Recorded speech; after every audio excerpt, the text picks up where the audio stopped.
Praise the lord. प्रभूची स्तुती असो. येशू ख्रिस्तामध्ये मी सर्वांचे स्वागत करीतो. आपण पुन्हा एक वेळ ताजेतवाने होऊन प्रभूच्या वचनाचं मनन करण्यासाठी एकत्रित आलेलो आहोत. आपण उत्पत्ती 1 ते 25 या वचनापर्यंत आपण अभ्यास केला आहे. आता आपण या भागामध्ये थोडी आपण पुन्हा उजळणी करूया, कारण असं व्हायला नको की पुढे पाठ आणि मागे सपाट. म्हणून आपण थोडी उजळणी करणं फार गरजेचं आहे. आणि माझा विश्वास आहे की तुम्ही तत्परतेने ऐकतात की पुढे काय होणार आहे. त्याबद्दल मला एक सांगणं आहे की आपण हे कोणता संदेश नाही आहे, आपल्याला हा अभ्यास आहे. आपण वाचायचं आहे, त्याच्यावर तुम्ही प्रश्न तयार करायचे आहेत, कारण सगळ्या प्रश्नाची उत्तरं तुम्हाला मिळणार आहेत. आणि आपण प्रश्नाची उत्तरं याच्यामध्ये शोधायची आहेत. आणि हे प्रश्नाची उत्तरं शोधत असताना आपण अगदी देवाच्या जवळ जाणार आहोत. आणि म्हणून देव कसा आहे आपण हे जाणून घेतलेलं आहे. या सृष्टीचा निर्माणकर्ता कसा आहे हे आपण पाहिलेलं आहे. आणि म्हणून पुन्हा एक वेळ आपण एक उजळणी करूया की जेणेकरून आपण विसरायचं नाही आहे. म्हणजे आपण जसं जसं पुढं जाणार तसं तसं आपल्याला ते अधिक आणि अधिक जास्त प्रगटीकरण त्याचं होत जाईल. आणि माझ्यापेक्षा जास्त तुम्हालाही प्रगटीकरण होत जाईल, कारण तुम्ही सुद्धा अभ्यास करत असणार आहात. आणि म्हणून माझ्या आपल्याला कोणते प्रश्न असतील तर तुम्ही प्रश्न मला पाठवू शकता, विचारू शकता. कारण आपण असाच अभ्यास करणार आहोत. म्हणजे एकटा बोलणार नाही, आपण पण बोलणार आहात. म्हणून साध्या, सरळ आणि सोप्या भाषेमध्ये हे प्रत्येकाला समजावं, कारण सर्व लोकांसाठी आहे. आपण स्तोत्रसंहिता 100 मध्ये आपण पाहिलेलं आहे की पृथ्वीवरील सर्व लोक देवाचा जय जयकार, कोणी असू दे, सर्वांसाठी आहे. आणि म्हणून प्रत्येकाने देवाला जाणून घ्यायचं आहे, देवाला ओळखायचं आहे. आणि म्हणून पुन्हा पुन्हा मी ते सांगत आहे की आपण देवाच्या जवळ जाणं अगदी आहे, त्याशी मैत्री करणं आहे, त्याला कोटाळणं आहे. तर या आपण पाहिलेलं आहे ह्या 25 वचनामध्ये की परमेश्वराने पृथ्वीची स्थापना केलेली आहे. या पृथ्वीची स्थापना, ह्या सृष्टीची रचना परमेश्वराने केलेली आहे. आणि कोणतीही गोष्ट अस्तित्वात नसताना जसं काय अस्तित्वात आहे अशा प्रकारे परमेश्वर बोलला आहे ना. की परमेश्वर बोलला प्रकाश हो, आणि प्रकाश आला. जसं काय कुठेतरी प्रकाश होता आणि परमेश्वर बोललाय, कुठून तरी आणून तिथे ठेवलाय, पण तिथे प्रकाश नव्हता, काही नव्हतं. कारण वचन आपल्याला सांगते की पृथ्वी कशी होती, आकारविरहित पृथ्वी होती, ती शून्य होती आणि अंधकाराने ती व्यापलेली होती. दुसऱ्या वचनामध्ये आपल्याला सांगितलेलं आहे, पाहिलं आपण का ज्या वेळेला आज जी अशी आपण पृथ्वी पाहतो हिरवेगार सुंदर, तशी नव्हती ती. आकारविरहित दिसते, कशी बेग विरूप. परमेश्वराने तिला नटवली, तिला सजवली. काय ती पूर्णपणे खाली होती. तिच्यावर कोणते प्राणी नव्हता, जीवजंतू नव्हते, फळझाडे नव्हती, फुलझाडे नव्हते, गवत नव्हतं, काही एक नव्हतं. ती शून्य होती आणि पूर्ण अंधकाराने भरलेली होती. आणि म्हणून ह्या सर्वात प्रथम ह्या पृथ्वीला सुजलाम सुफलाम बनवायचं असेल तर पहिली गोष्ट की त्या अंधकाराला वेगळं केलं पाहिजे. आणि म्हणून परमेश्वराने सर्वात प्रथम त्या अंधकाराला हटवलं आणि प्रकाशाची निर्मिती केली. आणि पृथ्वीला एक स्वरूप दिलं, आकार दिला. जी आकार विरहित होती तिला आकार दिला. आपण वाचतो वचनामध्ये की 6 वचनापासून की त्या पृथ्वीला काय केलेलं आहे. परमेश्वर बोलला जलाच्या मध्यभागी अंतराळ हो. प्रकाश आणि अंधकार यांना त्याने वेगळं केलं. त्याने प्रकाशाला एका ठिकाणी ठेवलं, अंधकाराला एका ठिकाणी ठेवलं.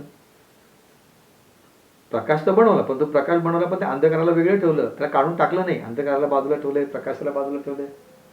आकाश आणि पृथ्वी मध्ये अंतराळ तयार केलेला आहे. चंद्रभूमी आणि समुद्र, ते काही नव्हतं, तिला आकार दिला, सुंदर असं बनवलं. आणि मग पुढच्या वचनामध्ये आपण पाहतो 14 वचनापासून पुढे, तर तिला त्याने भरलंय.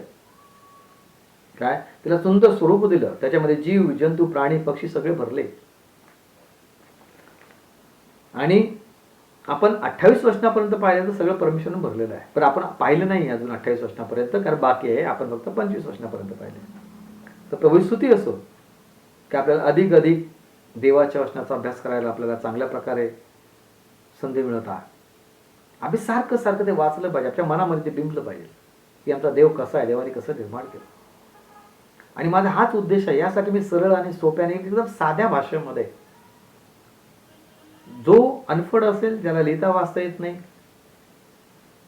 त्यांना सुद्धा समजावं या भाषेमध्ये आपण शिकत आहोत. आता परमेश्वराने चांगल्या पृथ्वीला स्वरूप दिलं. आकार विरहित होती, अंधकार होती, प्रकाश आणला आणि अंधकाराला वेगळं केलं. त्याच्यानंतर आपण पाहिलं की आकाश आणि भूमी, आपला जमीन आणि पाणी हे वेगळं केलं, म्हणजे भूमी आणि पाणी हे वेगळं केलं. आकाश आणि पृथ्वी, पृथ्वी आणि आकाश याच्यामध्ये अंतराळ केलं, आकाशाला वेगळं केलं. आज आपण पाहतो वरती आकाशामध्ये सूर्य, चंद्र, तारे दिसतात, ते भरले. आपण पृथ्वीला बघतो, हिरवीगार झालेली आहे. आता तर पाऊस पडला. जीव जंतू, प्राणी, पक्षी आकाशामध्ये भरारी मारत आहेत. सुंदर सुंदर नटवली, सजवली तिला. पण हे सजवण्यासाठी परमेश्वराने काय केलं? कोणती साधनं आणली का? नाही माझे प्रियानो. त्याने एकच साधन होतं त्याजवळ, एकच साधनाचा त्याने उपयोग केला, तो म्हणजे त्याच्या मुखातून निघणारा शब्द. मुखातून निघणारा शब्द, त्या शब्दाच्या द्वारे त्याने काय केलेलं आहे? निर्माण केलेलं आहे. आणि म्हणून या ठिकाणी आपण पाहिलंय, परमेश्वर बोलला, परमेश्वर बोलला, परमेश्वर बोलला. 3ऱ्या वचनामध्ये, 6व्या वचनामध्ये, 9 वचनामध्ये, 11 वचनामध्ये, 14, 20, 24, 26 वचनामध्ये, या वचनामध्ये परमेश्वर बोलला, परमेश्वर बोलला. म्हणजे त्यांनी साधन कोणतं वापरलेलं आहे? त्याच्या शब्दाचं. म्हणजे त्या शब्दामध्ये सामर्थ्य आहे. देवाच्या शब्दामध्ये काय आहे? सामर्थ्य आहे माझ्या प्रियानो. देवाच्या शब्दामध्ये सामर्थ्य आहे. आणि या सामर्थ्याने सर्व त्याने काय केलेलं आहे? अस्तित्वात आणलं. आणि पृथ्वी फार छान प्रकारे त्याने सजवलेली आहे. म्हणजे आपल्या मुखाच्या द्वारे, मुखातून निघणाऱ्या शब्दाने ही पृथ्वी अस्तित्वात आणलेली आहे. आता ज्या वस्तू परमेश्वराने आणल्या, प्रकाश आणला, प्राणी आणले, जीवजंतू आणले, पक्षी आणले, झाडे आणले, सर्व काय बनवलं, हे पहिल्यांदा काही अस्तित्वात नव्हतं. पृथ्वी शून्य होती. काही नसताना सुद्धा परमेश्वराने आपल्या मुखाच्या द्वारे ते सर्व काही निर्माण केलं, शब्दाच्या द्वारे. आणि म्हणून शब्दामध्ये सामर्थ्य आहे. परमेश्वर शब्द उच्चारला आणि सगळं अस्तित्वात आलं. आपण पवित्र शास्त्रामध्ये वाचलं, तुम्ही वचन वाचा, तुम्ही मनन करा. स्तोत्र संहिता 33:6. परमेश्वर बोलला, बोलण्याच्या द्वारे निर्माण केलं. स्तोत्र संहिता 33:9. स्तोत्र संहिता 148:5. त्याने आज्ञा केली, प्रकाश होऊ दे, प्राणी होऊ दे. त्याच्या आज्ञेप्रमाणे झालं. यशया 48:13. रोम 4:17. इब्री 11:3. ही वचनं माझ्या प्रियांनो तुम्ही मनन करा, वाचा. मी मुद्दाम स्पष्टीकरण करत नाही, कारण तुम्ही ते वाचणं फार गरजेचं आहे. त्यावेळेला आपल्याला समजणार, कारण हा अभ्यास आहे. एवढं आपल्याला सोडायचं नाही, अभ्यास करायचा आहे. पुढे वाचायचे, वाचन करून ते मनन करायचंय. परमेश्वराने आपल्या शब्दाच्या द्वारे शब्द उच्चारला आणि शब्दाच्या द्वारे सर्व काही त्यांनी अस्तित्वात आणलं. म्हणजे परमेश्वर ह्या पूर्ण सृष्टीचा निर्माण करता आहे. आता दुसरी महत्वाची गोष्ट आपण शिकलो की खरोखर परमेश्वरच फक्त एकटाच आहे का? नाही. कारण निर्मितीमध्ये त्याच्याबरोबर येशू ख्रिस्ताचा आणि पवित्र आत्म्याचा सहभाग आहे. हा, एकटा नाही आहे. ते एकटा काम करत नाहीये. तर तो पिता, पुत्र, पवित्र आत्मा हे तिघे एकत्रित मिळून काय करत आहेत? ते कार्य करतात. आणि म्हणून आपण त्रैक्य परमेश्वर म्हणतो. 3 वेगवेगळे भाग आहेत, पण ते एकमेकांमध्ये गुंतलेले आहेत, एकमेकाच्या विचाराने चालतात.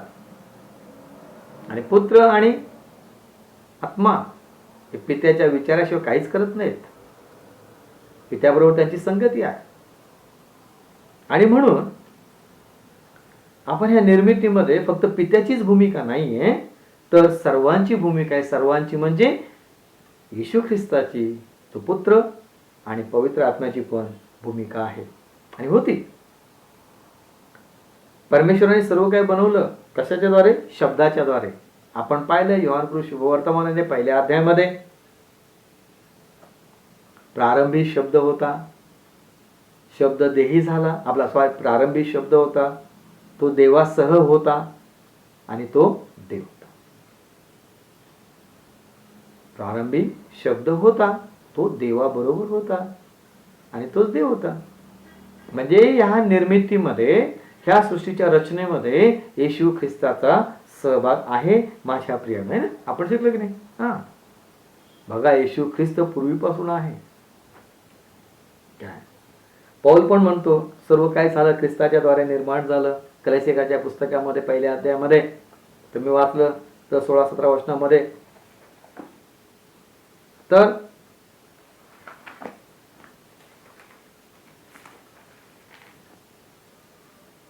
काय म्हटले बघा, सर्व काही त्याच्याद्वारे व त्याच्यासाठी निर्माण झालं. त्याच्याद्वारे म्हणजे येशू ख्रिस्ताच्या द्वारे, म्हणजे त्या निर्मितीमध्ये येशू ख्रिस्ताचा सहभाग आहे, पुत्राचा सहभाग आहे.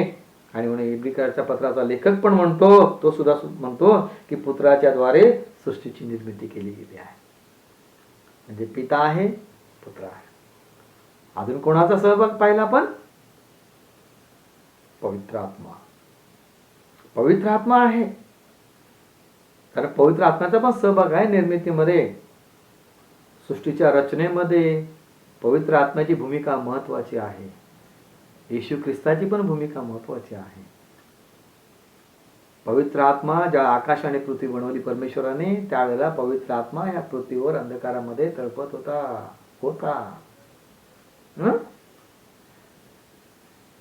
यासाठी तळपत होता की सृष्टीच्या निर्मितीच्या कार्यासाठी सर्व काही तयार करावं. पवित्र आत्मा तयार करतो. आजही पवित्र आत्मा आहे, आम्हाला शिकवतो, वचनाचं मार्गदर्शन करतो. आणि म्हणून माझ्या प्रियानं पवित्र आत्म्याने भरणं, पवित्र आत्म्याच्या मार्गदर्शनाने चालणं हे गरजेचं आहे. कारण येशू ख्रिस्त म्हणाला आपल्याला की मी तुम्हाला एकटं सोडणार नाही, मी स्वर्गात जातो, पण मी गेल्याच्या नंतर तुमच्यासाठी पवित्र आत्मा पाठवेन. आज पवित्र आत्मा आहे. आज कृपेचं काय माझ्या प्रियानं, ना? तो मदत करतो, तो मदत करणार आहे.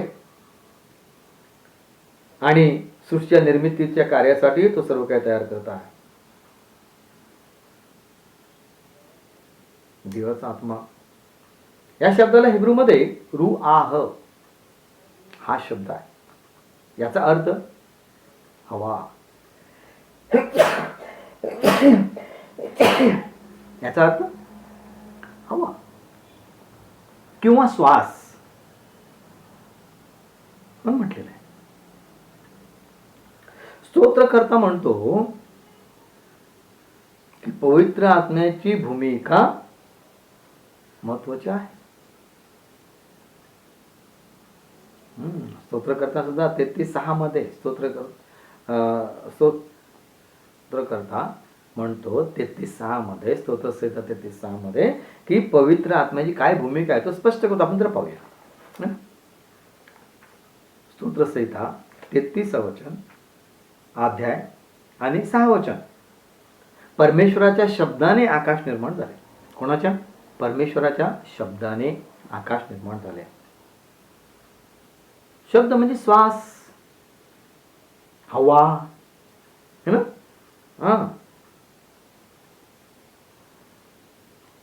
त्याच्या मुख श्वासाने आकाशातील सर्व सैन्य निर्माण झाला. मुख श्वास, मुखातून निघणार श्वास. आपण जेव्हा शब्द बोलतो आपला हवा बाहेर येते ना. हे वचन फार महत्वाचं आहे, लक्षात ठेवा, कारण आपल्याला पुढे या वचनाचा उपयोग येणार आहे. तसंच पवित्र आत्मा जो आहे हा सृष्टीला स्थिर ठेवण्याचं कार्य करतो.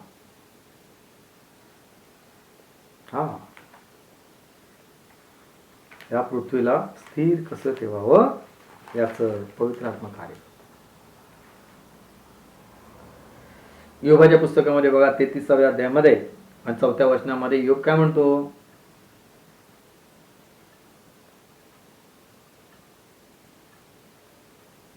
या ठिकाणी काय म्हटलेलं आहे?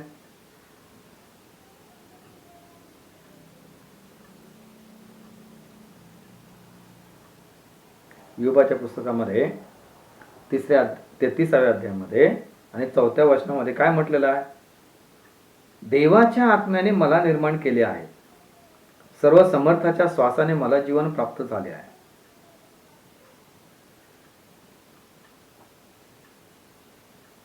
माझ्या प्रियानो,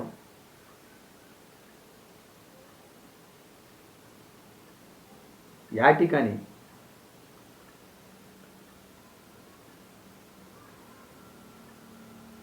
वचन काय सांगत आहे?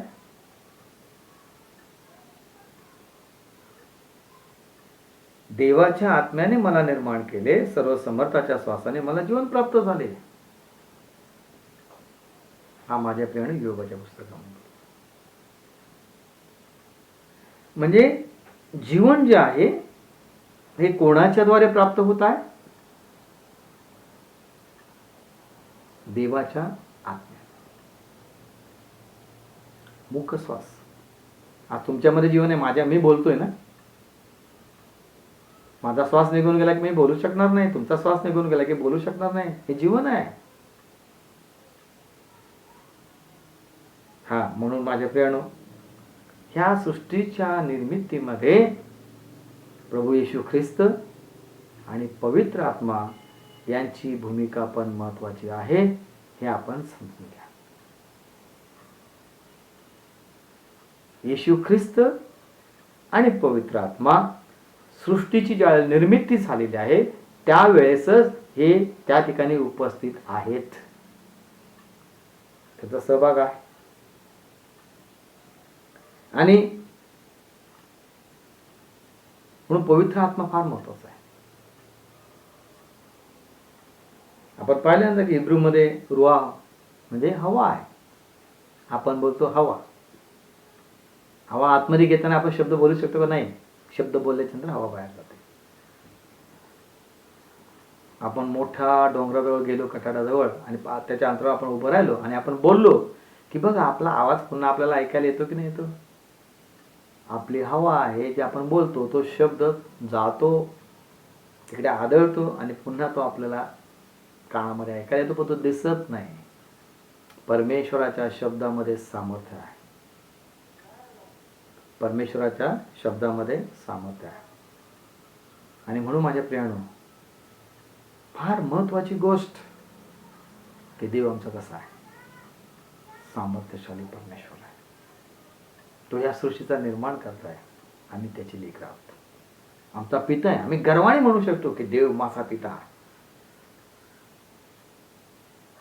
आणि म्हणून माझ्या प्रियानो, आपण देवाच्या आज्ञेचं पालन केलं पाहिजे. देवाला जाणून घेतलं पाहिजे.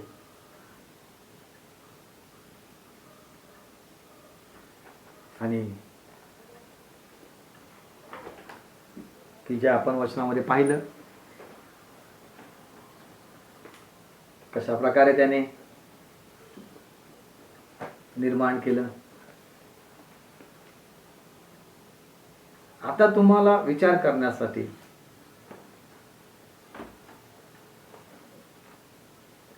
तुम्हाला मी संधी देणार आहे. हा, विचार करण्यासाठी संधी आहे. कारण 26व्या वचनामध्ये आपल्याला जायचंय, तिथून पुढे जायचंय. पण त्याच्या अगोदर आता परमेश्वराने सर्व काही निर्माण केलं. हा निर्माण करता परमेश्वर आहे हे आपल्याला कळालेलं आहे ना. निर्माण करता कोण आहे? परमेश्वर आहे. सर्व काही परमेश्वराच्या द्वारे झालेलं आहे. त्याच्यापासून काही झाले नाही असं नाही, कारण येशू ख्रिस्त त्या ठिकाणी आहे. म्हणजे या सृष्टीच्या निर्मितीमध्ये येशू ख्रिस्त, पवित्र आत्मा आणि पिता तिघे एकत्रित मिळून ते काय करत आहेत? कार्य करत आहेत. एकाच वेळी ते उपस्थित आहेत. कारण 25व्या वचनामध्ये च्या पुढे आपण पाहणार आहोत की 26व्या वचनामध्ये की देव बोलला. अजूनपर्यंत देव बोलला असं हो दे तसं झालं. पण तुम्ही 26 वचन मी का ठेवताय की आपण त्याचा अभ्यास नंतर करणार आहोत. कारण हे सर्व निर्माण झालं, पण या निर्मितीमध्ये तुम्हाला मनुष्य कुठं दिसत नाहीये. मानवाला निर्माण केलेलं कुठं दिसत नाहीये, परंतु मानवाला उपभोगाच्या सर्व वस्तू बघा परमेश्वराने निर्माण केलेल्या आहेत. अजूनपर्यंत त्याने मानव हा निर्माण केलेला नाहीये. हा माझ्या प्रियानो लक्षात घ्या, फार महत्वाचा आहे. सर्वात प्रथम आम्ही देवाला जाणून घेणे. बघा, प्रत्येक गरज परमेश्वर मनुष्याचे पूर्ण करतो. मनुष्याला देव जन्माला घालतो आईच्या गर्भामध्ये, तो त्याची सर्व जबाबदारी घेत असतोय. त्याला लागणाऱ्या सर्व गोष्टी तो अगोदर पुरवठा करून ठेवत असतोय आणि नंतरच परमेश्वर सगळ्या गोष्टीची पूर्तता करतो. अगोदर तो तयारी करत आहे सगळ्यांनी. त्याचा काहीतरी उद्देश आहे, कारण त्याने बनवलं. आता पहा, जे काय बनवलेलं आहे याच्यामध्ये 25व्या वचनामध्ये शेवटच्या भागामध्ये जर आपण पाहिलं, हे सर्व काही देवाने बनवलं. ते काय म्हटलेलं आहे त्या ठिकाणी, सगळं चांगलं आहे आणि त्याच्यामध्ये कोणती वाईट गोष्ट नाही. तिथे भ्रष्टाचार नाहीये, पाप नाहीये, काय नाही, एकदम पवित्र शुद्ध आहे सर्व काय. हा, आता त्याच्यामध्ये प्राणी पण आहेत ना, मोठमोठे हिस्त्र पशु आपण म्हणतो आता, ते पण आहेत.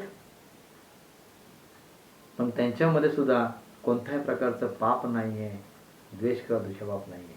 फार चांगलं आहे, कारण देवाने काय म्हटलेलं आहे ते चांगलं आहे. आणि म्हणून माझ्या प्रियानो, आता आपली परीक्षा आहे, एक्झाम पहा. कारण त्याशिवाय आपण शिकणार कसं?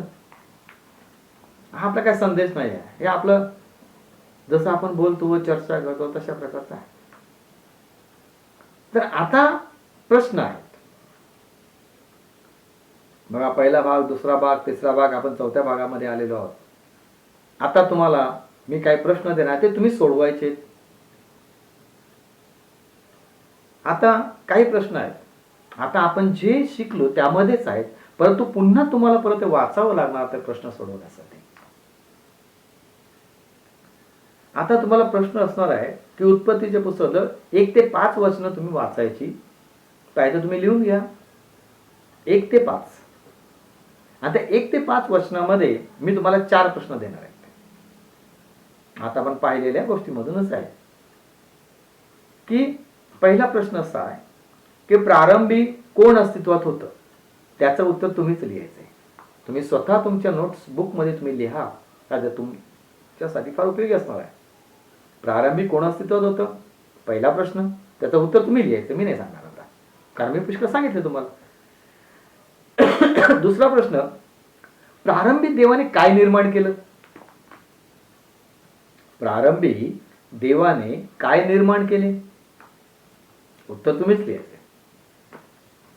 तिसरा प्रश्न, देवाविषयी आपण काय शिकतो ज्याच्या शब्दामुळे सर्व काही अस्तित्वात आलं? हा प्रश्न बघा, देवाविषयी आपण काय शिकतो ज्याच्या शब्दामुळे ते अस्तित्वात आलं. म्हणजे त्याच्या शब्दामुळे जे अस्तित्वात आलं त्यामध्ये आपण काय शिकतो, तुम्ही लिहा. कारण तुम्ही शिकायचं, देवाजवळ जायचं, तुम्ही काय शिकत आहात? तुम्ही एक देवाचे चांगले सेवक आहात. माझ्या मुला, माझ्या मुली, कोणी असू दे, आमची माता असेल, आमचे वडील असतील, आमची बहीण आहे, आमचे भाऊ आहे, ते सर्व देवाचे सेवक आहेत. तुम्ही देवाचे लेकरं आहात. आणि देवाच्या शब्दामुळे जे सर्व अस्तित्वात आलेलं आहे त्याच्यातून आपण काय शिकतो हा प्रश्न आहे. त्या प्रश्नाचं उत्तर तुम्ही लिहा तुमच्या वहीमध्ये. आणि योहानाचं पुस्तक पहिला अध्याय, म्हणजे योहानाचं पुस्तक म्हणजे योहान शुभवर्तमान, योहान कृत शुभवर्तमानचं पुस्तक पहिला अध्याय 1 ते 14 वचन, पहिलं वचन आणि 14 वचन, हे देवाच्या शब्दाविषयी काय सांगतं? योहान कृत शुभवर्तमानचा पहिला अध्याय, पहिलं वचन आणि 14वं वचन देवाच्या शब्दाविषयी काय सांगतात? हा प्रश्न आहे, हा तुम्ही लिहा, त्याचं उत्तर तुम्ही सोडवा. बघा, तुम्ही अगदी देवाच्या जवळ जा. ही फक्त 5 वचनं वाचायची आहेत तुम्हाला. तुम्ही 1 वेळा 10 वेळा वाचा, पण ह्या प्रश्नाची उत्तर तुम्हाला काय वाटतं त्याने तुम्ही सोडवा. मी तर पुष्कळ सांगितलं, आता तुम्ही तुमच्या मनाने सोडवायचे. त्याच्यानंतर पुन्हा 9 वचन तुम्ही वाचा, म्हणजे 1 वचनापासून 9 वचन. बघा भाग वेगवेगळे देते तुम्हाला मी, है ना. पहिल्या वचनापासून 5 वचनापर्यंत पहिल्यांदा वाचायचं, त्याच्यावर 4 प्रश्न आहेत, आणि त्याच्यानंतर ती उत्तरं सोडवल्याच्या नंतर मग पुन्हा पहिल्या वचनापासून 9 वचनापर्यंत वाचायचं आहे, त्याच्यावर मी तुम्हाला 3 प्रश्न देत आहे. आता ते 3 प्रश्न कोणते असणार? 9 वचना 1 ते 9 वचनापर्यंत. अगदी पहिल्याच्या दिवशी काय घडलं त्याचं वर्णन तुम्ही करा. पहिल्या दिवशी काय घडलं म्हणजे परमेश्वराने पहिल्या दिवशी काय काय बनवलं, काय काय केलं ते तुम्ही लिहा त्याचं उत्तर. दुसरा प्रश्न,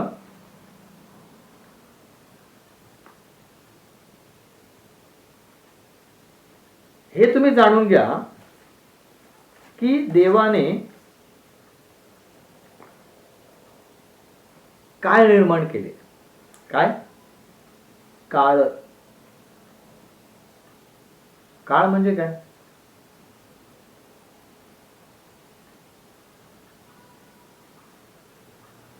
बघा पहिला प्रश्न काय की पहिल्या दिवशी काय घडलं ते लिहा. दुसरा प्रश्न, देवाने काळ निर्माण केले का ह्या 9 वचनामध्ये, ते लिहा. काळ म्हणजे ऋतू हे निर्माण केले का, होय की नाही, एका वाक्यात उत्तर येईल. आणि तिसरा प्रश्न, दुसऱ्या दिवशी काय घडलं. हे 2 भाग झाले.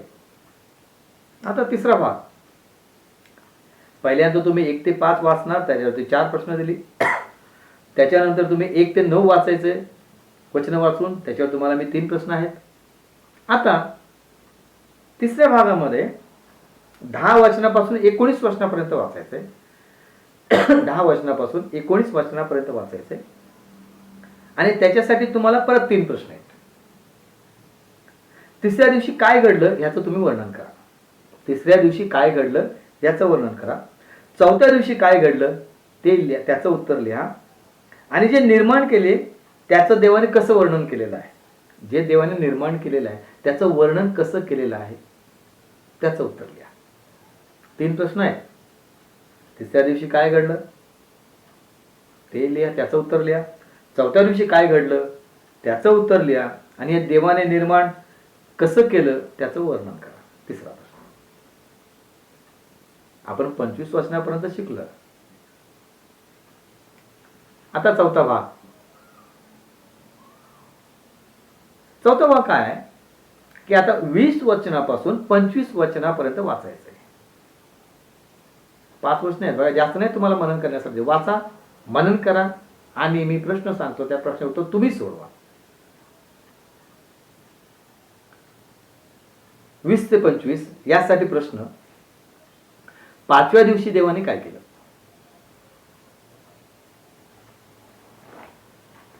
5व्या दिवशी देवाने काय केलं, आणि जे देवाने निर्माण केले त्याच देवाने आशीर्वाद दिला. जे देवाने निर्माण केले त्याच देवाने काय केला, आशीर्वाद दिला, आणि एक आज्ञा दिली. ती आज्ञा कोणती?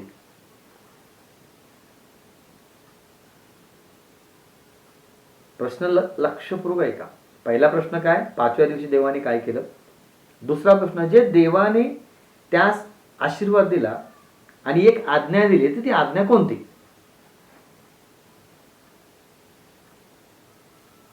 तिसरा प्रश्न, वचन 24 आणि 25 मध्ये देवाने काय निर्माण केलं.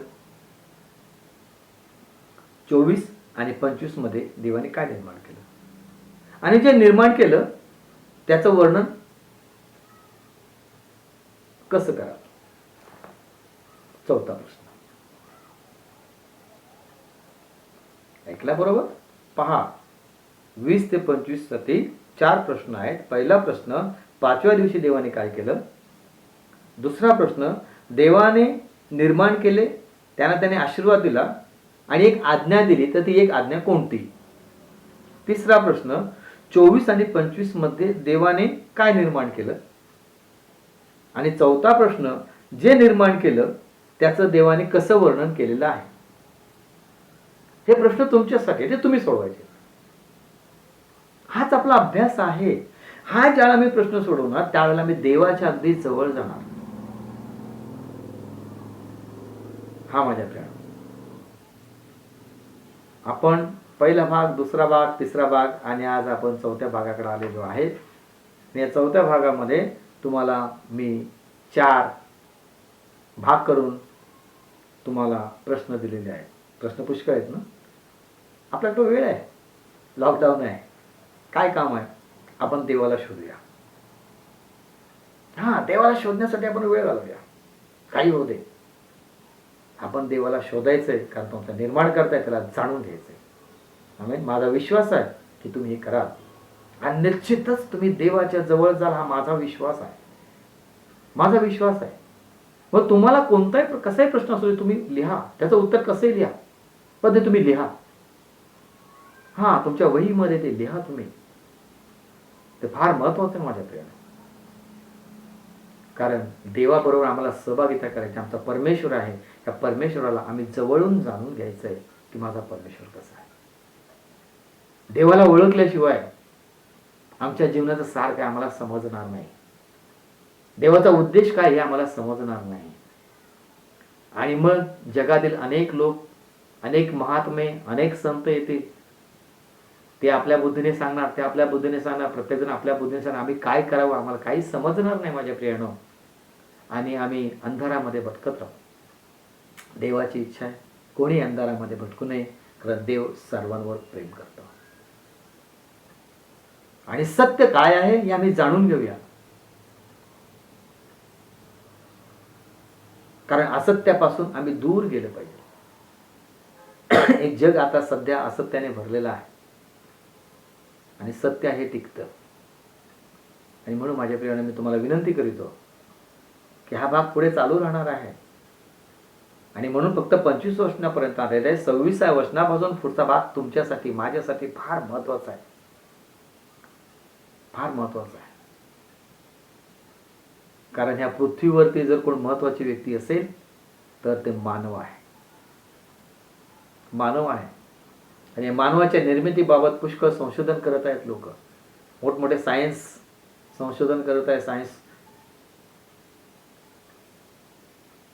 मोठमोठे डॉक्टर लोक संशोधन करत आहेत की मनुष्य असा निर्माण झाला, मनुष्य तसा निर्माण झाला, माकडापासून आहे, असं असेल. मला माहित नाही त्यांच्या बुद्धीने काय करतात ते, त्यांचा काय समज आहे तो.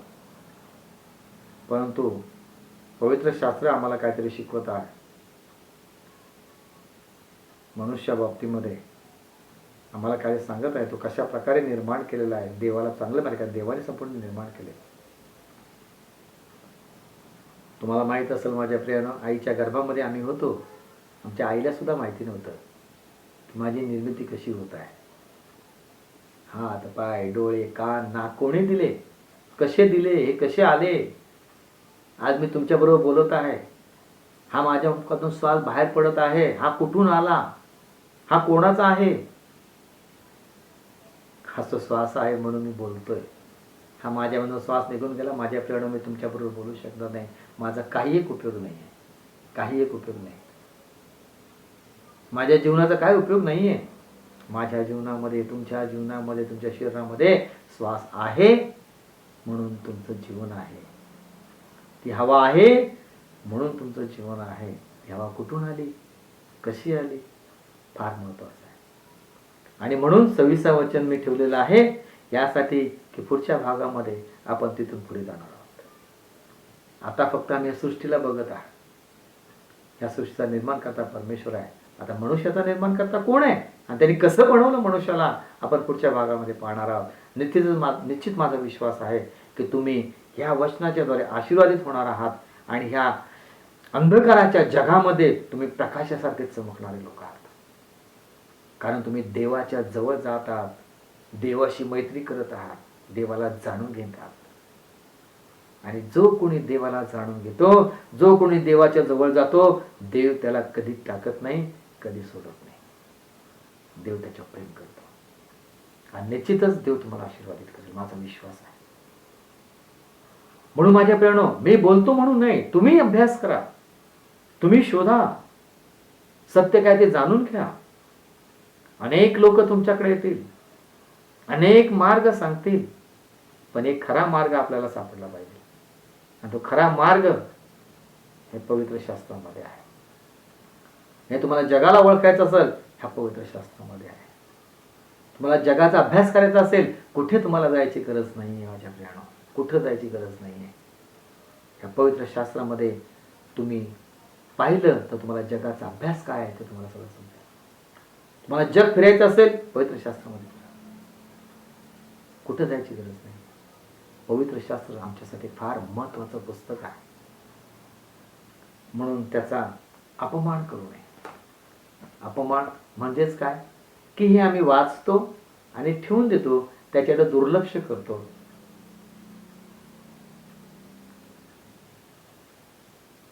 याचाच अर्थ की देवाच्या वचनाचं मी दुर्लक्ष करत आहे.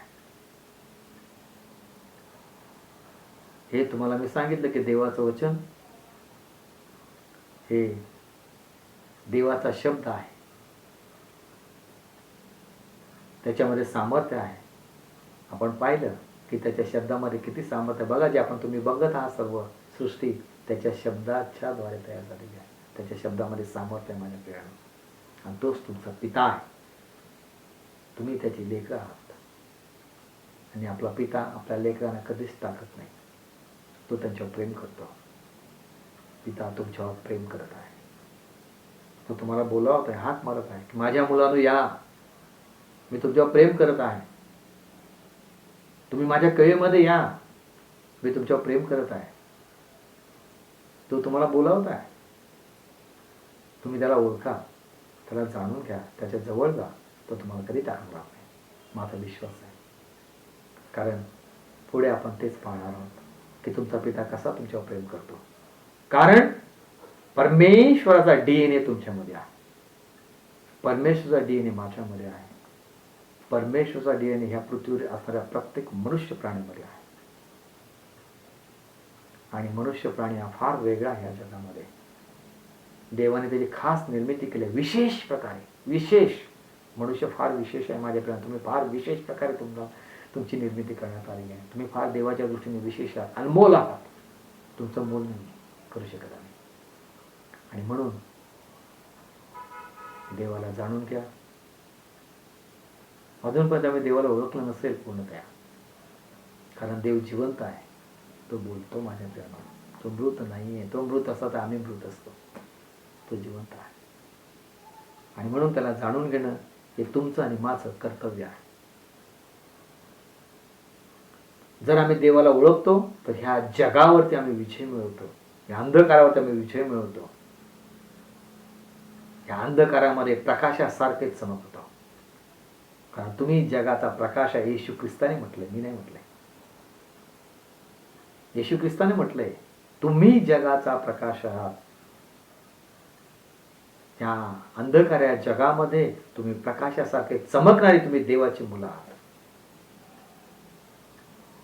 आणि म्हणून या माझ्या प्रियानो, पुढच्या भागामध्ये जाण्याअगोदर आपण जो अभ्यास आहे, हा अभ्यास तुम्ही घरामध्ये बसून तुम्ही करा. माझा विश्वास आहे तुम्ही कराल. आपण बाहेर फालतू वेळ घालवतो या बोलण्यामध्ये, इकडे बोलण्यामध्ये, तिकडे बोलण्यामध्ये. तर का आपण हे जाणून घेऊ नये? देवाला ही संधी मिळालेली आहे, देवाने संधी आम्हाला दिलेली आहे, आणि या संधीचा पुरेपूर आपण उपयोग करून घेऊया. पुरेपूर. तर या आपण पुन्हा काही वेळ विश्रांती घेऊया आणि नंतर आपण पुढच्या भागामध्ये जाऊ. आपण प्रार्थना करू. देव तुम्हाला आशीर्वादित करू. पवित्र परमेश्वरा, मी तुला धन्यवाद देतो. मी तुझे आभार मानतो की प्रभूजी तुझ्या लेकरांना तू अधिक अधिक आशीर्वादित कर. माझा विश्वास आहे माझ्या प्रभूशी की जो आम्ही अभ्यास करत आहे, आम्ही जे शोधत आहे, परमेश्वरा तुला आम्ही शोधत आहे. आम्ही भुकेलेले, ताणलेले आहेत. तुला पाहण्याची आमची इच्छा आहे, तुझ्या जवळ येण्याची इच्छा आहे. प्रभू तू आम्हाला तुझ्या वचनातून स्पष्ट कर, आम्हाला समजू दे की माझा पिता कसा आहे.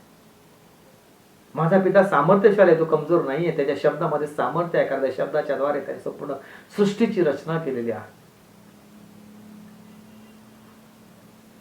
माझा पिता स्वर्ग आणि पृथ्वी निर्माण करता आहे. माझा पिता या पृथ्वीवरती प्रत्येक वस्तू, जीव, जंतू, प्राणी बनवणारा, निर्माण करता, तो निर्माण करता आहे.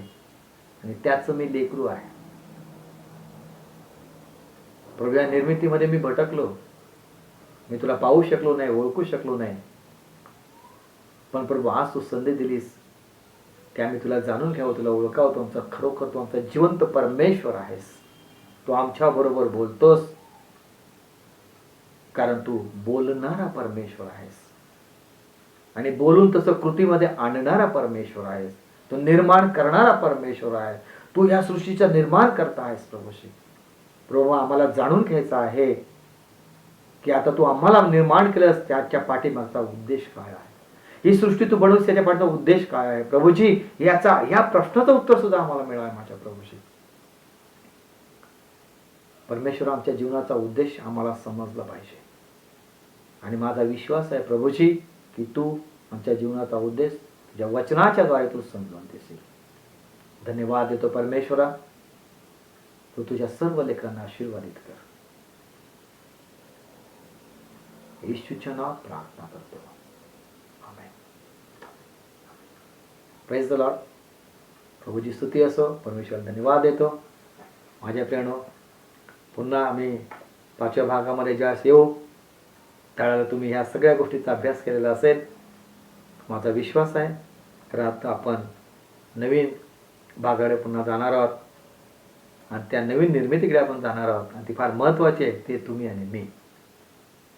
आणि म्हणून माझ्या प्रियानो, तुम्ही अधिक आणि अधिक जर हा पाठीमागचा भाग जो आहे हा जर तुम्ही समजून घेतला तर निश्चितच देव तुम्हाला आशीर्वादित भरपूर करेल. कारण देव आशीर्वादित करणार परमेश्वर, त्याने आशीर्वाद दिलेला आहे. धन्यवाद देतो, आभार मानतो. आणि पुन्हा आपण भेटू. परंतु भेटण्या अगोदर मी तुम्हाला एक सांगू इच्छितो की तुमच्याकडे काय प्रश्न असतील ते प्रश्न तुम्ही मला पाठवा. कारण आपण ऑनलाईनवर भेटत आहे, समोरासमोर भेटू शकत नाही, पण आपण ऑनलाईनमध्ये भेटत आहे. यूट्यूबच्या माध्यमातून आपण अभ्यास करत आहे आणि घरातील प्रत्येक व्यक्ती हा अभ्यास करू शकतो. लहान लेकरापासून वयोवृद्धापर्यंत ह्याला कोणती पाबंदी नाही आहे आणि ह्याच्यावर कोणते बंधन नाही आहे. कारण आम्हाला देवाला जाणून घ्यायचं आहे. आपण देवाला ओळखण्यासाठी, देवाला जाणून घेण्यासाठी आपण प्रयत्न करणार आहोत. का जो तुमचा देव तो माझा देव. देवाला आम्ही कधी पाहिलं नाही, पण देवाला पाहण्याचा आपण प्रयत्न करणार आहे. मीच सांगतो तुम्हाला की देव तुम्हाला निश्चित सापडेल. आता सापडल्याशिवाय राहणार नाही. आणि मग तुम्ही आनंदाने बागडाला, आनंदाने उड्या मारा. धन्यवाद. भेटूया पुन्हा येशूच्या नावात.